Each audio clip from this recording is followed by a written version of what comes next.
नमस्कार, आप देख रहे हैं जेबीटी लाइव और मैं हूं आप सभी के साथ कृतिका भटनागर। वक्त है मध्य प्रदेश की खबरों का। खबर ग्वालियर से है, जहां जन सुनवाई के दौरान कलेक्ट्रेट में आदिवासी महिलाओं ने जमकर हंगामा किया। ग्वालियर कलेक्ट्रेट में चल रही जन सुनवाई के दौरान एक महिला ने अपने ऊपर मिट्टी का तेल डालकर सुसाइड करने की भी कोशिश की थी। वहीं मौके पर मौजूद प्रशासनिक अधिकारियों ने महिला के हाथों से मिट्टी के तेल की बोतल छीन ली, जिससे बड़ा हादसा होने से रोक लिया गया। मुंगिया समाज की आदिवासी महिला जाति प्रमाण पत्र निरस्त किए जाने को लेकर कलेक्टर से मिलने जन सुनवाई में पहुंची थी, जहां 1 दर्जन से अधिक महिलाएं पहले से ही मौजूद थीं। हंगामे के बाद कई महिलाओं के प्रशासन ने ऐसे के जाति प्रमाण पत्र बनाए थे, लेकिन जिन्हें बाद में निरस्त कर दिया गया। शिवपुरी जिले के खनिया थाना क्षेत्र में चोरी की घटनाओं को कम करने के लिए खनिया थाना प्रभारी तिमेश छारी बराबर अभियान चला रहे हैं। वहीं एक चोर ने पिछले दिनों एक ही रात में 2 दुकानों को निशाना बनाया था। चोर गोलू यादव ने दोनों दुकानों को अपना निशाना बनाते हुए दुकान से लैपटॉप सहित हजारों का सामान चोरी कर मौके से फरार हो गया। वहीं खनिया थाना पुलिस ने चोरी करने वाले आरोपी गोलू यादव को मुखबिर की सूचना पर गिरफ्तार कर लिया है। चोर ने दुकान में डांस करते करते चोरी की थी, जिसका वीडियो सोशल मीडिया पर भी काफी वायरल हो रहा है। आरोपी के कब्जे से लैपटॉप सहित कुछ सामान और एक 315 बोर का अवैध देशी कट्टा बरामद किया गया है। शिवपुरी जिले के पोहरी थाना क्षेत्र अंतर्गत 5 लाख रुपए की मांग पूरी नहीं करने पर ससुराल के लोगों ने महिला को मार पीट कर घर से निकाल दिया। इसकी शिकायत पीड़िता ने पोहरी थाना पहुंचकर की। पुलिस ने मामला दर्ज कर लिया है। पीड़िता आरती जैन ने परिवारजनों के साथ थाना पहुंचकर बताया कि उसकी शादी 10 फरवरी 2022 को कोलारस में हुई थी, जहां शादी के शुरुआती 2 महीने तक सब कुछ ठीक रहा, लेकिन 2 माह बाद ससुराल वाले आए दिन दहेज में 5 लाख रुपए लाने के लिए दबाव बनाने लगे। जब पीड़िता ने पैसे लाने से मना कर दिया तो पति, सास, ससुर और देवर ने मिलकर उसके साथ मारपीट की और फरियादिया को घर से निकाल दिया। जहां फरियादिया ने आपबीती परिजनों को बताई, जिस पर परिजनों ने मामले को सुलझाने का प्रयास किया, लेकिन आरोपी बाज नहीं आए। पुलिस ने फरियादिया की शिकायत पर पति, सास, ससुर और देवर के खिलाफ मारपीट सहित दहेज एक्ट के तहत मामला दर्ज कर लिया है। शिवपुरी जिले के खनिया थाना क्षेत्र अंतर्गत आने वाली मिर्च की झुरखी खदान से पत्थर का अवैध उत्खनन किया जा रहा था, जिसकी सूचना खनिया थाना डिप्टी रेंजर रविशंकर पटेरिया को मिली, जिसके बाद रेंजर अनुराग तिवारी ने रात में कार्यवाही कर मिर्च की झुरखी खदान से अवैध उत्खनन करते 2 टर्बो को जब्त कर लिया है। दोनों टर्बो को मौके पर छोड़ वाहन चालक मौके से फरार हो गया। फिलहाल आरोपी पर वन अपराध प्रकरण मामला दर्ज कर लिया जा चुका है।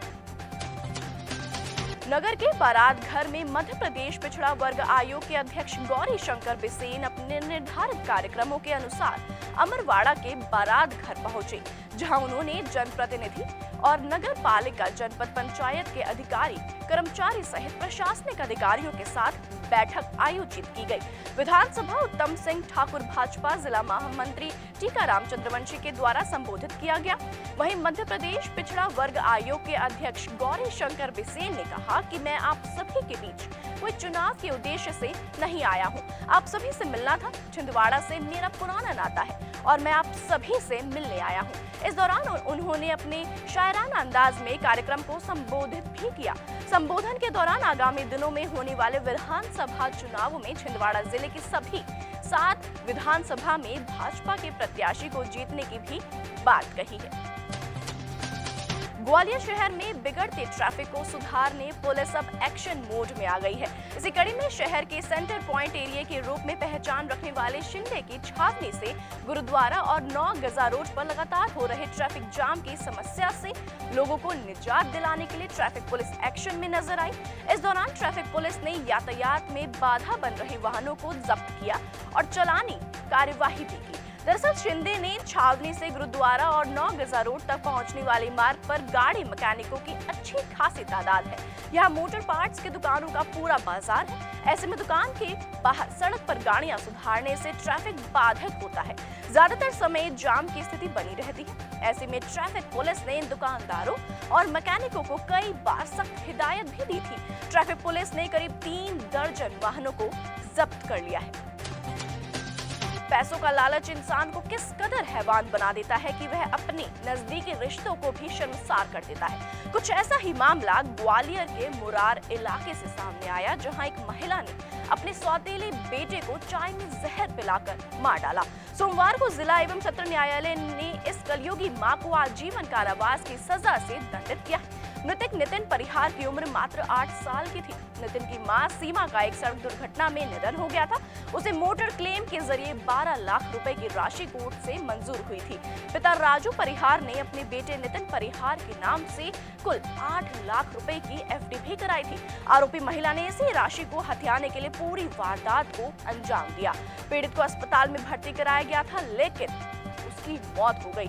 कुल 13 गवाहों की पेशी के बाद एडीजी कोर्ट ने सौतेले बेटे की हत्या करने के मामले में महिला को दोषी ठहराया है। उज्जैन के जनपद पंचायत महिदपुर की ग्राम पंचायत झारणा के नवनिर्वाचित सरपंच पवित्रा नागूलाल मालवीय के द्वारा अपने कार्यकाल में पंचायत का आबादी क्षेत्र में नाली निर्माण व सीसी रोड निर्माण कार्य किया गया, किंतु इंजीनियर सर्वेश शर्मा और अंजलि धाकड़ के द्वारा पंचायत में किए गए निर्माण कार्यों का मूल्यांकन आज तक नहीं किया गया है, जिसके कारण पंचायत में गौशाला निर्माण का कार्य रुका पड़ा है। इसके चलते सैकड़ों गाय मर रही हैं। महिला सरपंच द्वारा पूर्व में भी जनसुनवाई में शिकायत की गई थी, किंतु अभी तक कोई कार्यवाही होने से मंगलवार को पुनः जनसुनवाई में कलेक्टर को शिकायत कर शीघ्र ही किए गए निर्माण कार्यों के मूल्यांकन के लिए संबंधित इंजीनियर्स को निर्देशित करने की गुहार लगाई है। मोहखेड़ विकास खंड में सिंघम 2 परियोजना जलाशय के नाम से जलाशय को स्वीकृति मिली। 12 गांवों के ग्रामीणों की जमीन अधिग्रहण होने की वजह से ग्रामीणों ने एकत्रित होकर संगम 2 जलाशय के निर्माण कार्यों का बहिष्कार किया और प्रशासन की बैठक की रूपरेखा बनाने की अपील भी की। बैठक में सैकड़ों ग्रामीणों ने हंगामा किया। भवारी पंचायत के सरपंचों ने ग्रामीणों के साथ बैठक का आयोजन कर शासन प्रशासन से जलाशय के निर्माण कार्य पर रोक लगाने की भी मांग की है। साथ ही जिला कलेक्टर और प्रदेश सरकार से गुहार लगाई कि जलाशय का निर्माण कार्य रोका जाए, अन्यथा जमीन के बदले जमीन दी जाए। साथ ही 50 लाख रुपए प्रति एकड़ की मुआवजा राशि की मांग भी की जा चुकी है। ग्वालियर में हाईवे पर पुलिस का मानवीय रूप सामने आया है, जब खुले आसमान के नीचे हाईवे के किनारे पीली पन्नी में एक बेसहारा सो रहा था, तब घाटी गांव एसडीओपी संतोष पटेल व उनकी टीम ने उस बेसहारा की ठंड से बचने की व्यवस्था की। दरअसल एक बुजुर्ग ड्राइवर को उसका साथी ड्राइवर बहस के बाद रात में हाईवे पर पनिहार टोल पर छोड़ गया था। जब रात में एसडीओपी घाटी गांव संतोष पटेल और उनकी टीम गश्त के लिए निकली तो उन्होंने टोल के पास सुलगती आग के पास पीले रंग की बरसाती में सोते हुए उस बुजुर्ग ड्राइवर को देखा, जिसके बाद ओस से भीगती 2 रोटी भी रखी गई थी। तब एसडीओपी ने उसे जगाया और उससे पूछताछ की। तब पता चला कि उसका साथी ड्राइवर उसे छोड़कर चला गया है। एसडीओपी ने बताया कि उसको हमारी जरूरत थी, इसलिए ईश्वर ने हमें वहां पहुंचाया है, अन्यथा हम भी ठंड में अपने घर पर सोते।